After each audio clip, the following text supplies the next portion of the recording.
Bonjour à tous. Bonjour Virginie. Bonjour Coralie. Alors on vous retrouve aujourd'hui pour une nouvelle thématique qui nous a été inspirée par la dernière vidéo qu'on a faite ensemble avec Rose, et c'était l'interview de Céline Savignac, une vidéo que vous pouvez retrouver sur nos chaînes et donc également dans Objectif Nouvelle Terre, puisque c'est de là qu'elle part, la chaîne que tu as créée avec Rose. Oui. Et donc c'est dans cette interview qu'on a été amené à parler d'argent. Mhm. Sujet qu'on avait déjà abordé ensemble dans une vidéo faite ensemble il y a quelques mois. Et puis, on a eu l'élan de vous en reparler aujourd'hui parce que ça reste toujours un sujet un peu tabou, un peu délicat, un peu touchy, comme on dit, pour plein de raisons différentes.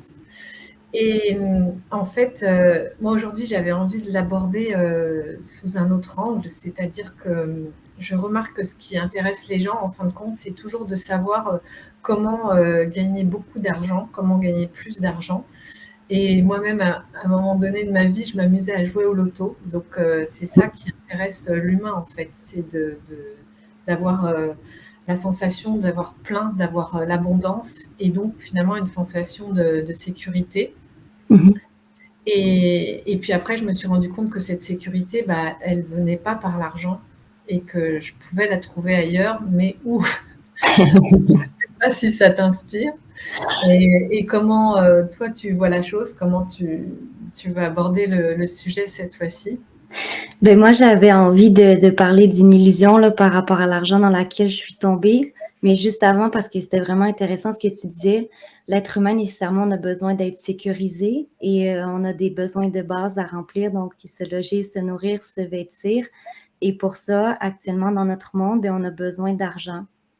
Euh, donc, moi, ce que j'ai fait au début de mon parcours sur la voie spirituelle, c'est que j'ai complètement négligé l'aspect financier pour me consacrer entièrement à la spiritualité.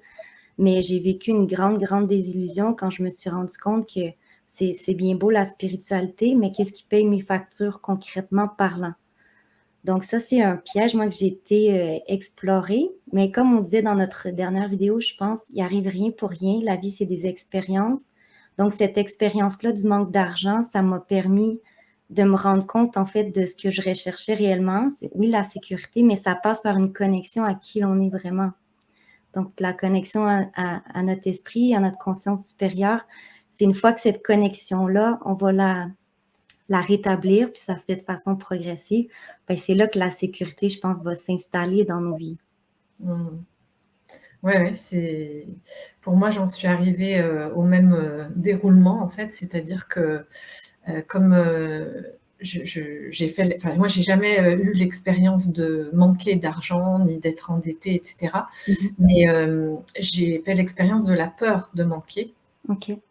Et je me suis rendu compte que plus je suis dans la peur de manquer, en fait, moins je suis dans l'abondance. C'est-à-dire que moins j'ai de rentrées d'argent, par exemple. Concrètement, ça se manifeste comme ça.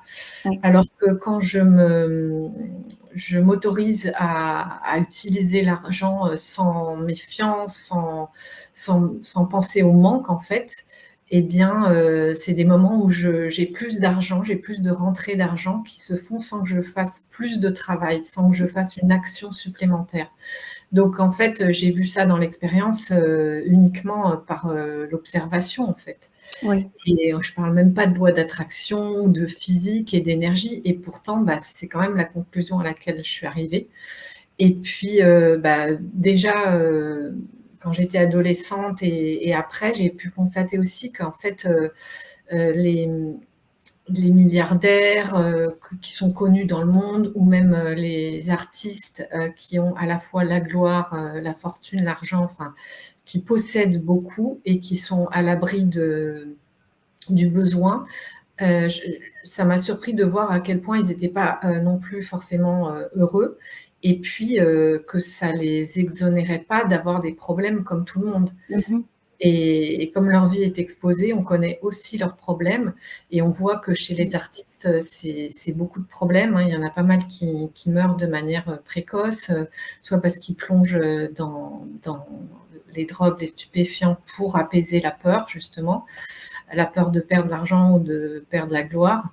Et bref, je me suis dit: «Mais donc c'est pas, c'est comme dit l'adage, l'argent ne fait pas le bonheur», mais c'est vrai qu'il y contribue aussi. Donc ça m'a amenée à voir, le truc, complètement, différemment et de fil en aiguille, en fait, je me suis rendu compte que ma relation à l'argent, elle dépendait complètement des croyances que j'avais sur l'argent. Mhm. Et la conclusion, en fait, c'est que plus j'arrive à identifier, des croyances réductrices par rapport à l'argent, plus je peux les identifier et les dépasser, plus je deviens libre par rapport à ça. Oui, Et donc, concrètement, je te dis, je suis pas, richissime, mais j'ai jamais manqué de rien et pour moi, ce qui importe, c'est d'avoir, ce dont j'ai besoin au moment où j'ai besoin et pas de posséder pour posséder, posséder pour entretenir. Enfin, tu vois, il y a un moment où ça devient, une source de perte de temps. Moi, je vois ça comme ça, ou ça prend beaucoup d'énergie de gérer, quand tu possèdes beaucoup de choses. mhm. Et moi, c'est pas ma recherche. Et dans ce que je vois arriver, ce qui se profile au niveau de la société, je vois que les jeunes, c'est pas non plus, forcément leur recherche. Ils mettent en priorité ce qui leur tient à cœur, ce qui Oui. vraiment les fait vibrer en termes d'activité, de relations, de mode de vie, plutôt que la recherche d'un revenu élevé, par exemple. Oui.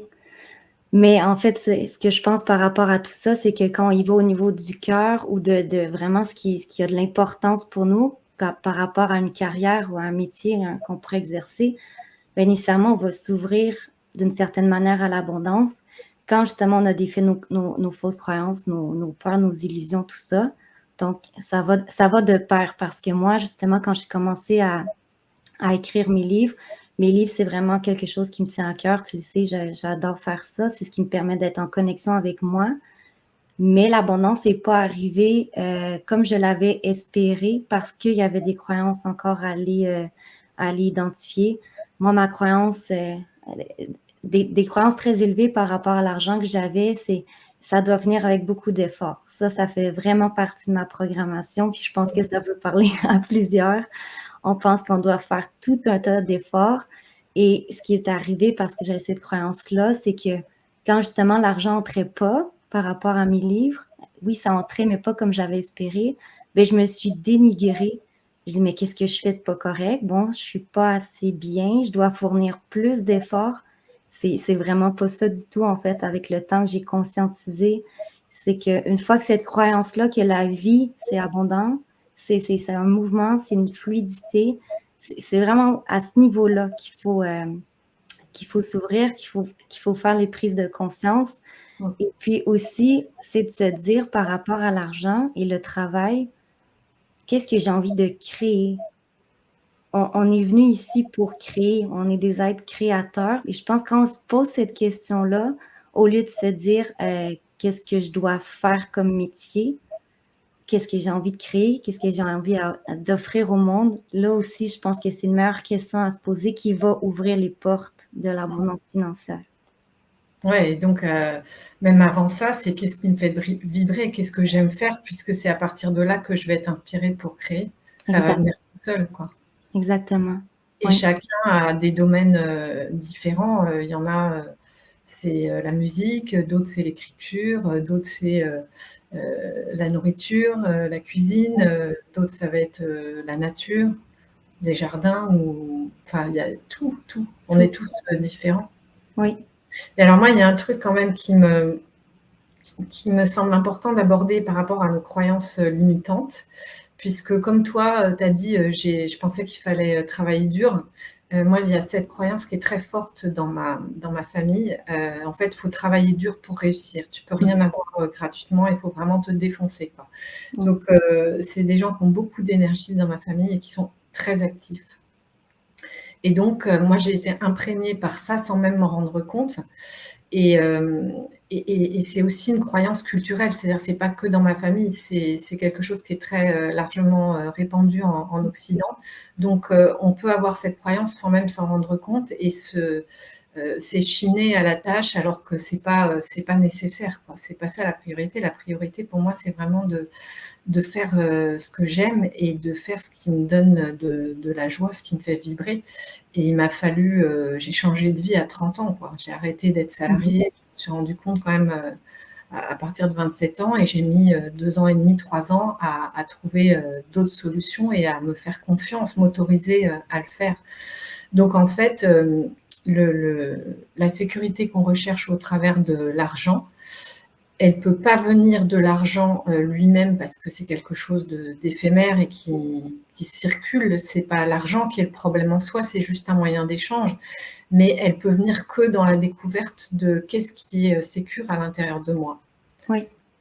À quoi je peux me fier à l'intérieur de moi.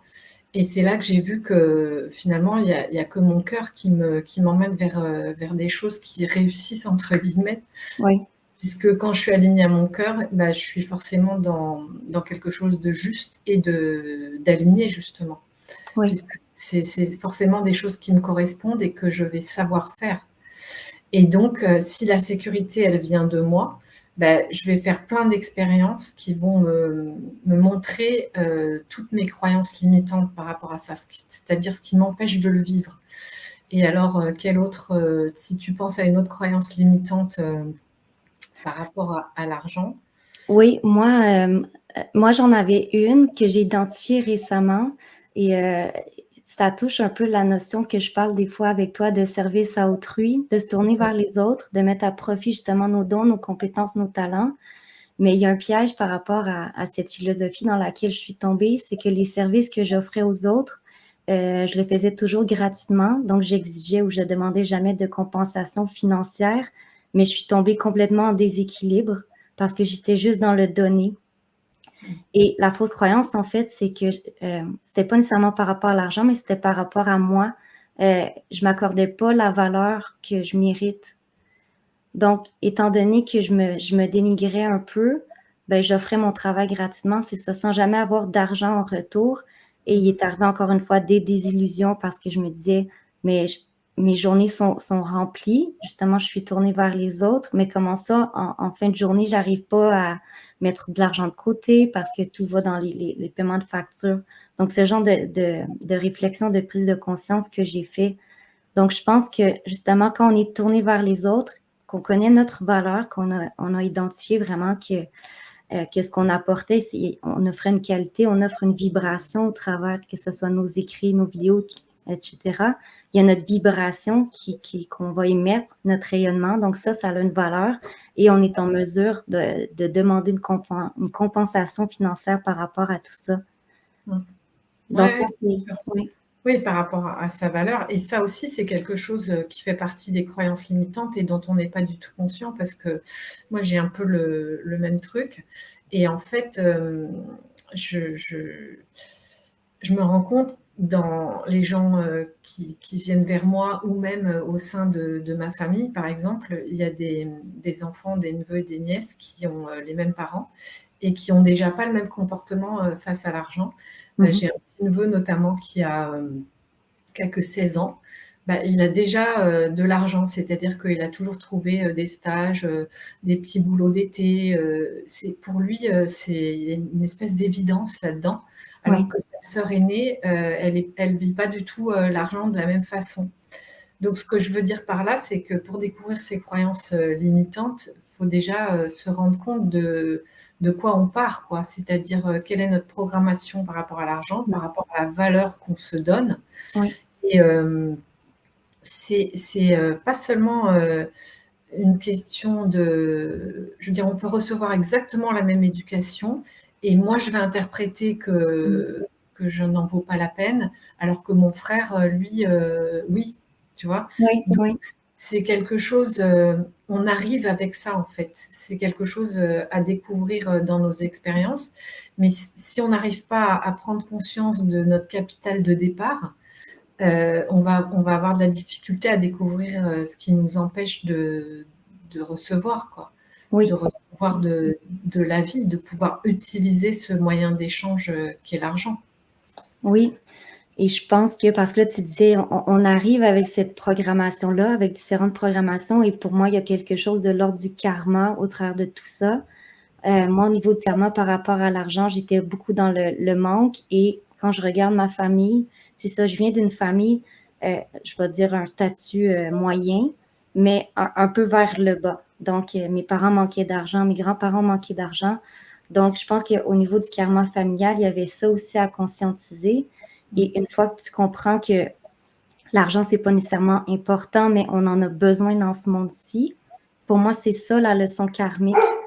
Excusez-moi. D'arrêter justement de... Et d'accord. Donc, c'est ça, je pense que c'est important de prendre conscience des leçons justement qu'on doit transcender. On est encore dans un monde matériel incarné. L'argent fait encore partie de nos vies. Mais c'est ça, encore une fois, on le répète au travers de nos exemples. C'est pas nécessairement d'aller travailler à la sueur de son front pour avoir beaucoup d'argent, pour réussir de cette manière-là, mais trouver vraiment qu'est-ce qui vibre, qu'est-ce qui fait du sens pour nous, créer, et à partir de là, je pense que les choses commencent à mieux aller. Mais ouais, justement, ce que tu dis par rapport au karma, ça touche pas que toi, et ça peut toucher même des gens qui viennent, admettons, dans un milieu où financièrement il y a déjà l'abondance, c'est très aisé. Eh bien, ils peuvent quand même être touchés au niveau de leurs croyances limitantes par cette idée de manque, parce que c'est pas un truc qui appartient qu'à un milieu social ou à une famille en particulier, c'est des siècles de croyances erronées sur l'argent. Du fait, en fait, on est identifié à notre corps physique. Et comme on a une naissance et une mort, on se sent vulnérable. Donc, tant qu'on pense qu'on est que notre corps, on va avoir ce besoin de sécurité qui va et ces peurs, en fait, qui vont prendre le dessus. Mais à partir du moment où on se rend compte qu'il y a autre chose derrière, et que c'est à ça qu'on peut faire confiance, et ben, on n'a plus les peurs sur l'argent. Donc, en fait, ça fait des siècles qu'on a fait de l'argent un problème, puisque l'argent, on l'identifie à ce que l'on est, et c'est-à-dire à notre corps. On se dit, il peut en manquer. Alors qu'en fait, si tu regardes le monde, il n'y a pas de manque d'argent. Il y a des milliards de milliards qui circulent. Quand il n'y en a plus, les États en créent avec la banque. Tu vois, il n'y a pas de manque d'argent. C'est juste qu'il est mal réparti et que certains n'arrivent pas à avoir suffisamment pour... mais l'argent en tant que tel, en tant que moyen d'échange, il n'y a pas de manque. Et donc, c'est ça, en fait, la difficulté pour découvrir ces croyances limitantes, c'est de voir tout ce qui nous influence, tout ce qui nous impacte sans qu'on s'en rende compte, parce que l'idée de manque d'argent, elle est très profondément ancrée.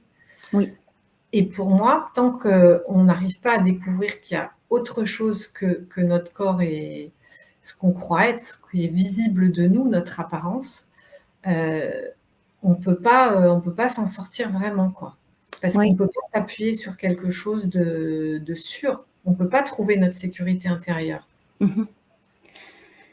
Il y a un homme que j'affectionne particulièrement, que j'écoute beaucoup ces derniers temps. Il s'appelle Bernard de Montréal, et il donne un exemple par rapport à l'argent. Il parle beaucoup aussi de la reconnexion à son esprit, de la fusion avec son esprit. L'exemple qu'il donnait par rapport à l'argent, c'est que l'être humain, on a une facilité à dire « Mon Dieu, apporte-moi le pain que j'ai besoin pour mettre sur la table ». Mais il dit une fois que quand l'homme, on se reconnecte à son esprit, qui est notre véritable source de sécurité, l'esprit va nous apporter l'argent dont on a besoin pour mettre le pain sur la table. Moi, je trouvais que c'était un exemple qui m'a beaucoup parlé, parce que moi, par le passé, justement, parce que j'ai négligé l'aspect financier, j'osais pas demander de l'argent, justement, dans mes prières ou dans mes demandes. J'osais pas demander d'argent.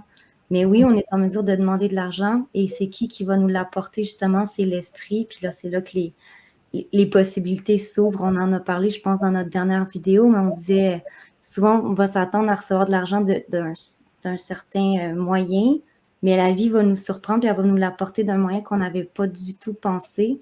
Mais pour moi, c'est ça, c'est quand on est connecté à notre esprit, bien là, les possibilités s'ouvrent et il va trouver le meilleur moyen de nous apporter ce qu'on a besoin au bon moment. Ouais, ouais, c'est ça, la vie pourvoit.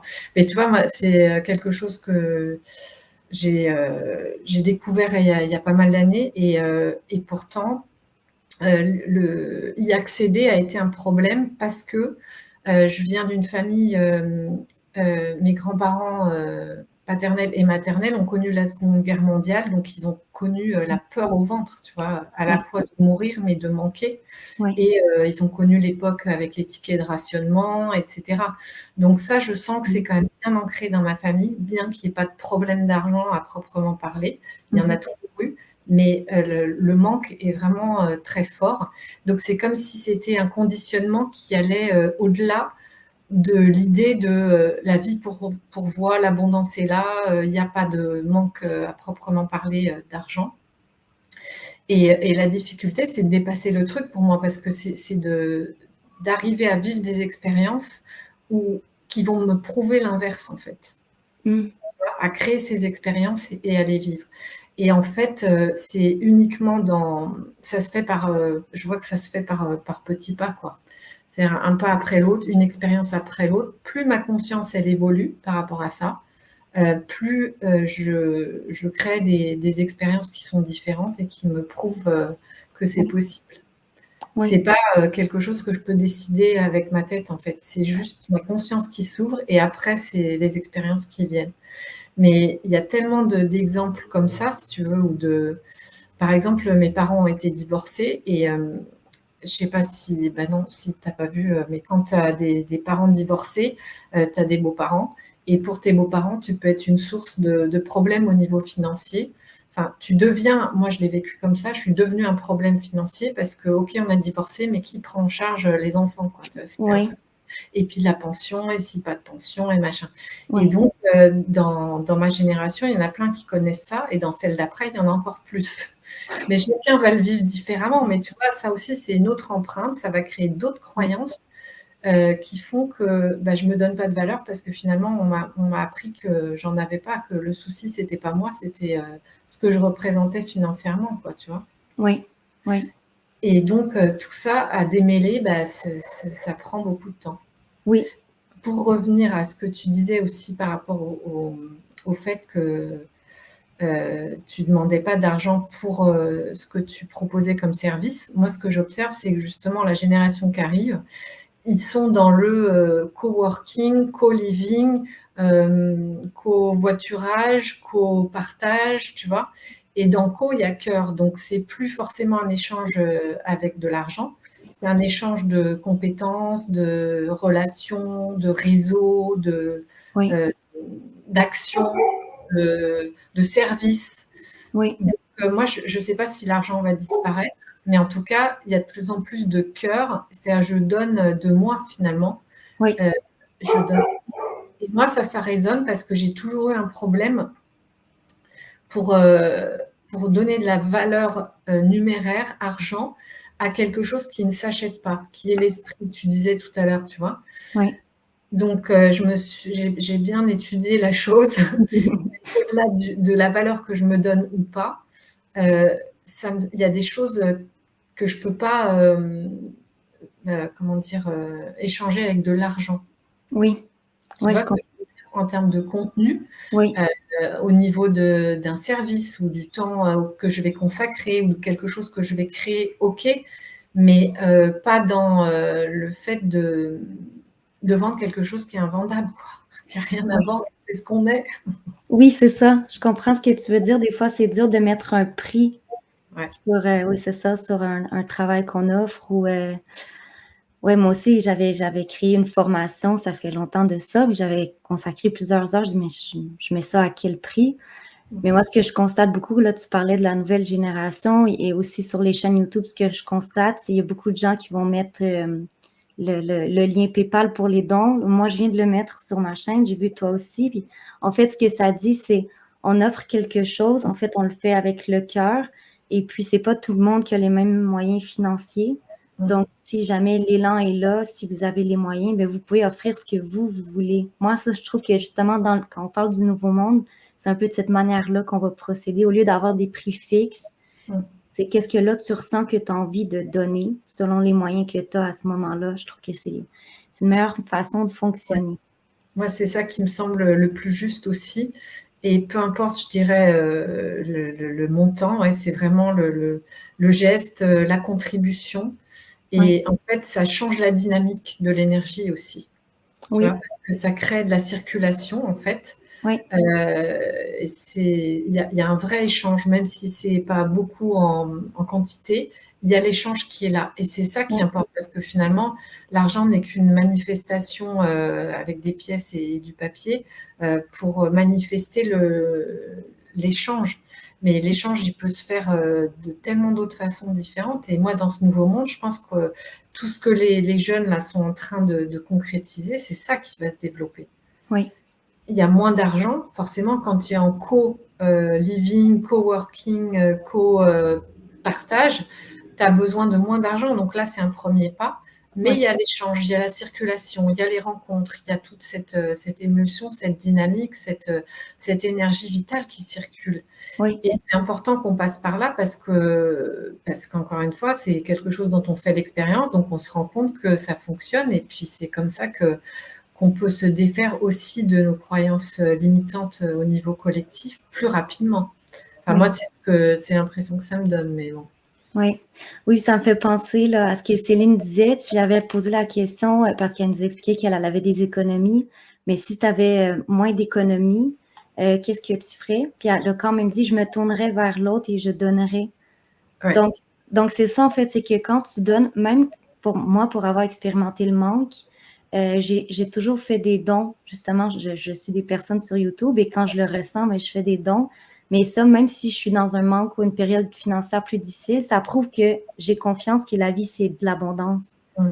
Donc, c'est ça, c'est dans toujours cet échange-là. Des fois, on peut juste donner moins, des fois, on va donner plus, des fois, on ne donnera pas.